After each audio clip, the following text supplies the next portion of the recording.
Zdravstveni dom ni samo institucija z zidovi, reševalnimi vozili, ostalo opremo. Zdravstveni dom smo predvsem ljudje, ki dajemo utrip in dušo tem zidovom, ki nudimo pomoč in upanje bolnim, in ljudje, ki se trudimo najti tudi prijazno besedo ali pa zgolj kaki nasmešek v trenutkih, ko ljudje to najbolj potrebujejo. Smo samo ljudje, ki se zavedamo svojega poslanstva in profesionalno opravljamo svoje delo.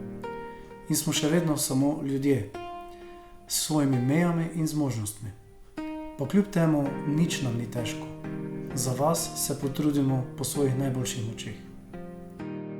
Zato vam s svojimi storitvami nudimo pomoč, ozaveščanje, varnost, empatijo, zaupanje, azilnost, nasvete, inovativnost. Povezani z vami!